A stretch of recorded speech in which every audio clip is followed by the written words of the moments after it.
kichwa cha somo ni kirefu. Ninapomaliza na wewe umemaliza, kwa hiyo nitaenda pole. Tumekuwa karibu na Yesu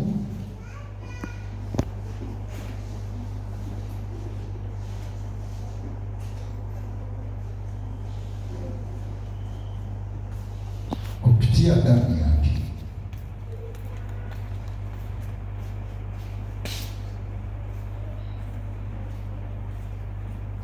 Na tukaketishwa naye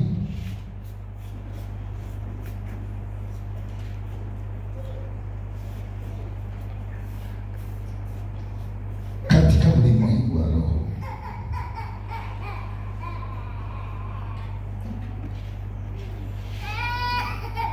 Yeye anayemiliki vitu vyote, yeye anayemiliki vitu vyote. Hilo ndio somo letu la leo. Nafikiri nenda mwendo mzuri kabisa. Tumeketishwa, tumekuwa karibu na Yesu kupitia damu yake na kuketishwa naye katika ulimwengu wa roho. Yeye aliyemiliki wa vyote. Tuandike kwenye kitabu hicho cha Waefeso, fungu la kwanza, Waefeso sura ya pili mstari wa 12 hadi 13. Waefeso sura ya pili mstari wa 12 hadi ule wa 13.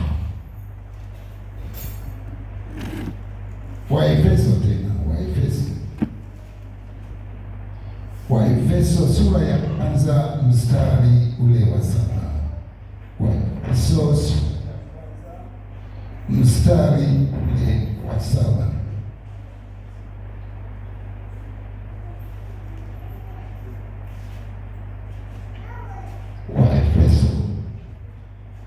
Waefeso sura ya pili mstari wa 6. Waefeso sura ya pili ule wa 6.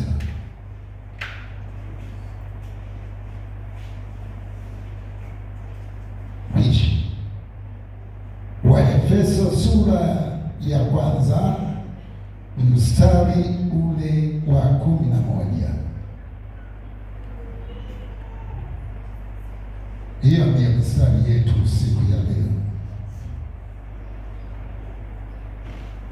Tumekuwa karibu na Yesu kupitia damu yake na kuketishwa naye katika ulimwengu wa roho. Yeye aliyemiliki.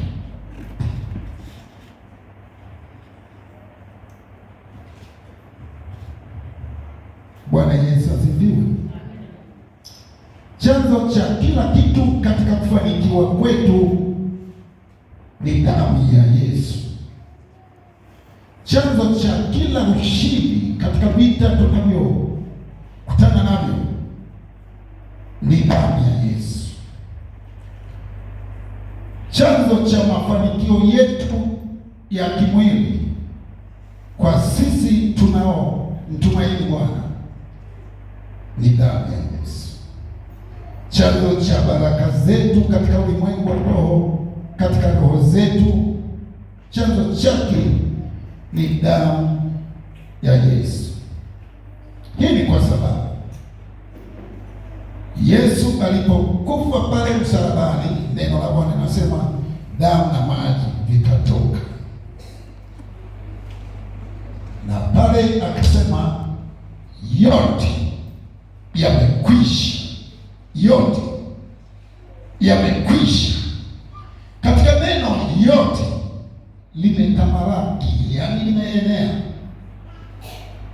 katika habari ya kuwafungua watu wangu katika vifungo mbalimbali kupitia damu yangu na uhai wangu. Yote yamekwisha. Ndio maana watu wanasema ndivyo ilivyo damu ni uhai. Kwa hiyo baada ya kutoa uhai wake kwa njia ya damu yake na kutoa uhai wake ambayo ni pumzi ya Mungu, yote yakaisha.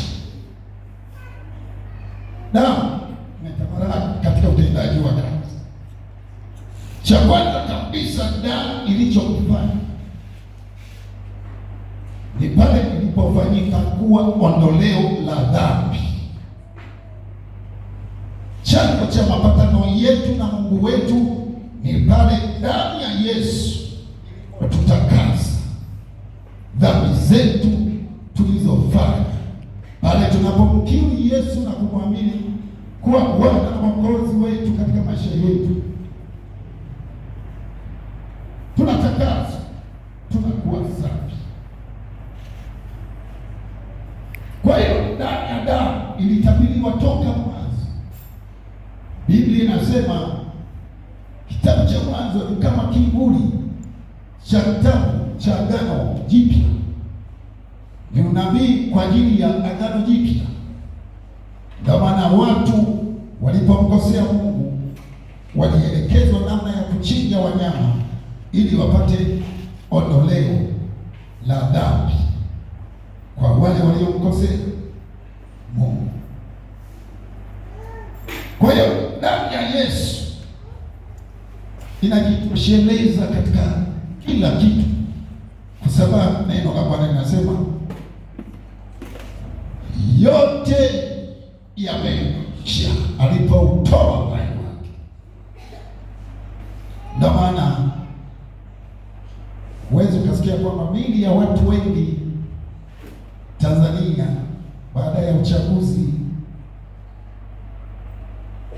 imepotea.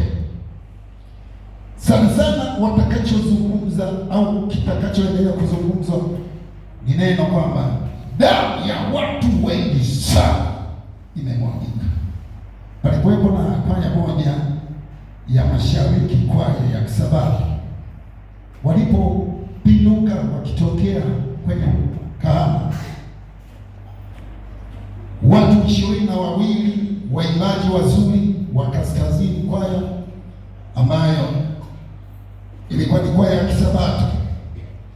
Watu wale walipokufa wote 22, wakabaki baadhi yao hawakusema habari ya miili yao, isipokuwa wamesema damu za watakatifu wa Mungu zimemwagika, na watu wengi sana wamekufa.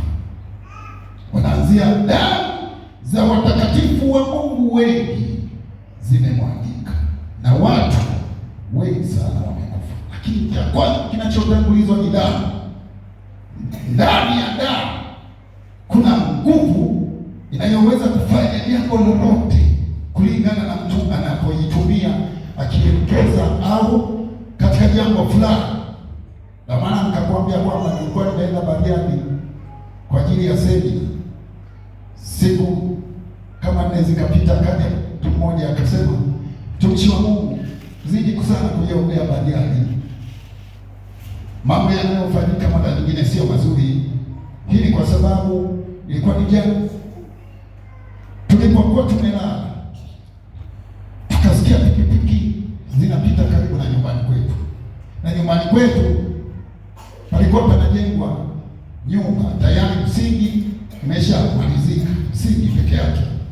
Lakini tukaona pikipiki, waendesha pikipiki watano, mmoja wao katikati yao, wale wawili wako mbele na wengine wawili mbele, lakini katikati alikuwa na mwendesha pikipiki ambaye alikuwa amebeba mtu ambaye fungwa kina. Tulipochungulia madirishani, tuliona kitu cha ajabu sana, maana mbele ya macho yetu tukashuhudia mtu yule anachinjwa, alafu damu yake ikaanza kunyunyizwa juu ya ule msingi kuzunguka. Kwa hiyo ndani ya damu unaweza ukaitumia vibaya kwa kunyanyasa wengine. Ndani ya damu unaweza ukafanya mambo mazuri. Kwa mfano, angalia tu hata kwenye ibada labda za maposa, watu Lakini mtumishi wa Bwana atakapoona damu, sadaka ya damu inasogezwa pale, kwa mfano kuku au mbuzi, mara nyingi ni kuku wanapeleka, utamwona ile kuku inakuwa na uthamani fulani sana. Utamwona ameletea kuku, jina la Bwana, hana uwezo wa kununua kuku, anao mara milioni, lakini imeletwa sadaka ya kuku, maana ni sadaka. Mtu anapotoa sadaka ya damu, siri kubwa mno ndani ya sadaka ya damu. Kwa mfano, tukawa tuna ujenzi kama kule Nyomachi, vyoo vyetu hatujakamilisha, bafu zetu hatujakamilisha, tukawa na changizo kama wiki ile nyingine inayokuja, acha hii tuliona, takuwa na changizo kwa ajili ya kukamilisha vitu vyetu. Lakini mtu akaleta sadaka ya damu, halafu akasema niuzwe hii kwa ajili ya viti, iuzwe hii kwa ajili ya viti, sijui na nini, nilizitisha hali ya kujipenda. Hebu njoo urekebishe hapa, umekaa kama umekaa hivi, nani aje hapa? Wewe njoo weke sawa na baba, naona kama umekaa kinama fulani tena.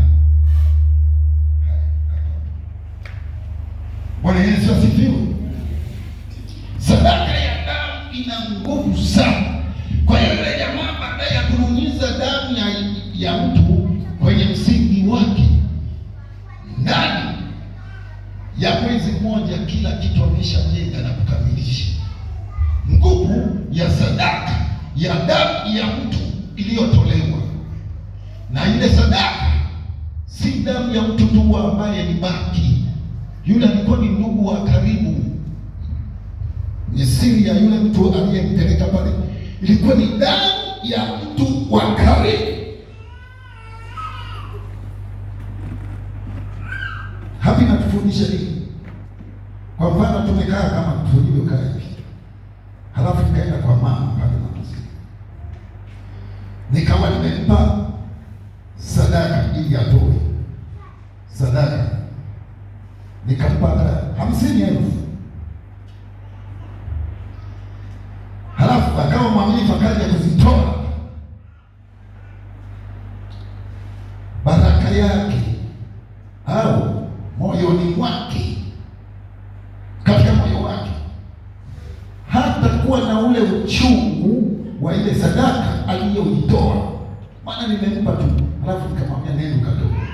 Lakini kama angelikuwa ameshona nguo, kwa kuwa ni fundi wa nguo, halafu hizo 50 Bwana akazihitaji, halafu akaenda kuzitoa, maumivu yale yangesababisha baraka kwake. Ile sadaka ya kupewa, elewa, yule aliyekupa ndio huyo zinakurudia. Hii mama katibu wangu ananipa sadaka, baraka zako Bwana zinakurudia wewe mwenyewe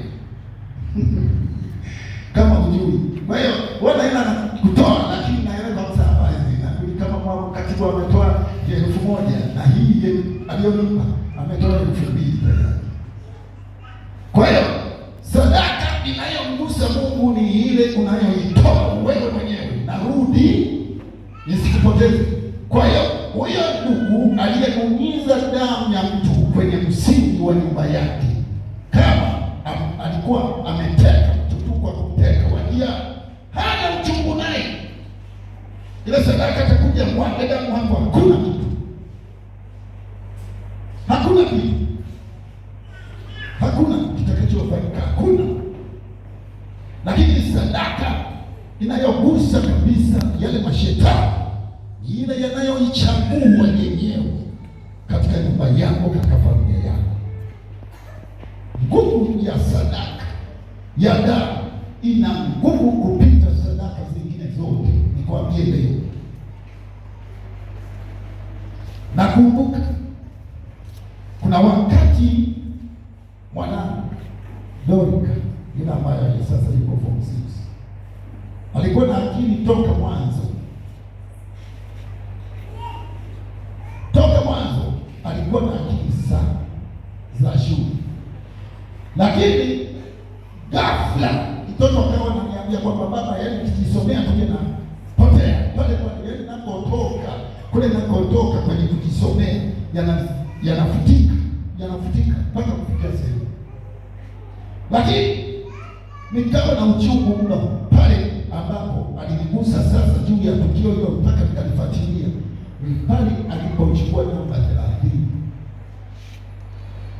kutoka namba 1 namba 2 sasa 30. Ndipo nilipoingia kwenye maombi.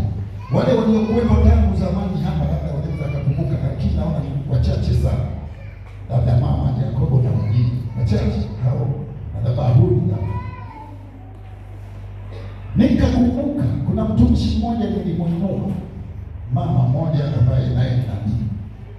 Siku moja alikuja akatoa jogoo kubwa jekundu, jogoo lile kubwa jekundu, halafu akamzawadia na mwanangu Dorka kitambaa chekundu cha kwenda kushoto. Bwana akaniambia siku ile nilikuwa nakula ile sadaka iliyotolewa madhabahuni, ile nyekundu ilikuwa imenunyizwa hivi na hivi. Kwa hiyo nilikuwa nakula, hebu angalia hapa, nilikuwa nakula akili ya Dorka. Kwa hiyo nikaanza kumkomboa juu ya ile sadaka. Yale manunyizo katika ulimwengu wa roho yanafanya kazi. Vile tulivyovila tulishaviachilia chooni, lakini yale manunyizo katika ulimwengu wa roho yanafanya kazi.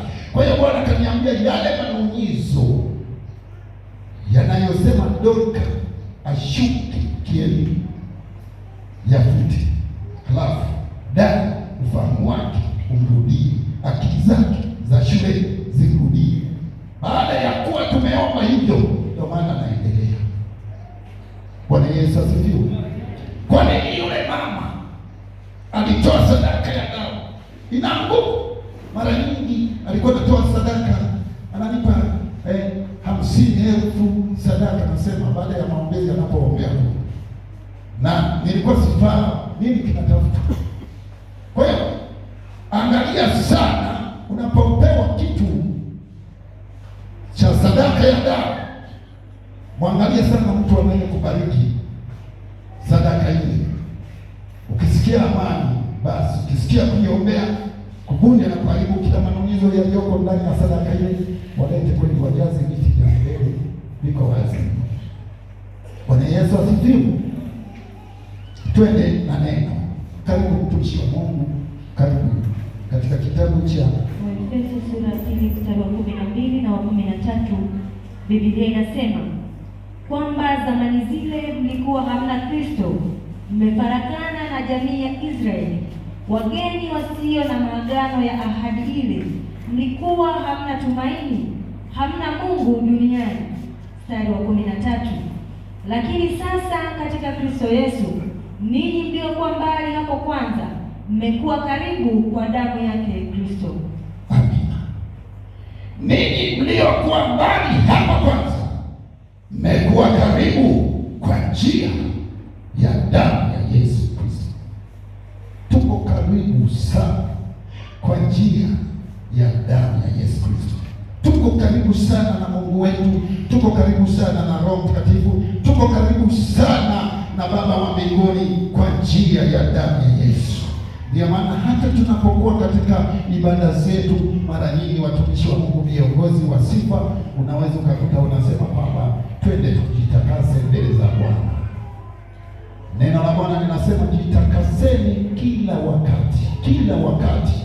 Neno kujitakasa au kitendo cha kujitakasa, Mungu anaruhusu ujitakase kila wakati, uwe safi kupitia damu ya Yesu. Tumekuwa karibu naye, hata sasa tunaye. Jioni ya leo hapo ulipo unaye. Siku ya jana juzi, kuna mtume wa Mungu, kuna mtumishi wa Mungu akawa amekuja. Alipokuja nikamwambia nimwombee kupitia damu ya Yesu. Alikuja mtumishi wa Mungu akiwa na huzuni. Nikaanza kutafakari, mbona huyu mtu wa Mungu ana huzuni na nani? Kamwambia rafiki yangu, mbona una huzuni, unainama, unaumwa sana? Akasema naumwa mtumishi. Basi nikamwombea kulingana na vile alivyoniambia, nikamwombea kulingana na vile alivyoniambia. Lakini baada ya kuwa nimemwombea, Roho Mtakatifu akaniambia muombee kupitia damu yako na uipeleke kwenye damu yake, halafu tamka wazi kwamba navuja kila bakteria ndani ya damu yako. Nikawa nimesita kwa sababu sasa labda atanielewaje, maana vile alivyoniambia ni tofauti na vile inavyoelekezwa, lakini kwa sababu ya Roho Mtakatifu ikabidi nitii. Kaanza kumwombea, nikaomba, nikasema ya kwamba kwa jina la Yesu, kwa damu ya Yesu ninakufungua katika damu yako. Hapa mtumishi wa Mungu nikamwona ameinama, akaanza kulia. Baadaye Roho Mtakatifu akaniambia anza kumwombea mpaka mara 3 kwa kunena kwa lugha. Kwa hiyo nikaanza kumwombea kwa kunena kwa lugha. Mara ya kwanza tukanyamaza, zikapita dakika 5, nikaomba kwa kunena kwa lugha. Hiyo ni mara ya pili. Zikafika 3, tayari Utatu Mtakatifu. Nikamwambia inatosha, unaweza ukainuka kwenda. Nasema mtumishi wa Mungu, nashukuru, lakini kama vile anatetemeka. Kamwambia vipi rafiki yangu? Kasema mtumishi wa Mungu, nasikia kwenye damu yangu vitu vinang'ata sana sasa hivi, kuzidi sana vinang'ata. Basi tuombe tena. Nikamsihi Mungu, akaniambia nene kwa lugha. Yaani manake Roho Mtakatifu amwombee. Anapokuambia omba kwa kunena kwa lugha, ni kwamba Mungu hataki asikie wewe unaomba, isipokuwa yeye Roho Mtakatifu amwombee. Nikanena kwa lugha. Baada ya kunena kwa lugha akajisikia pametulia. Akasema mimi mtumishi, nataka niende. Kamwambia una tatizo gani? Mbona nimeambiwa hivyo? Akasema mtumishi wa Mungu, kwa kweli hapa nilipo siko vizuri, nahisi nimeathirika. Kamwambia sio hivi nahisi, unajua hivyo.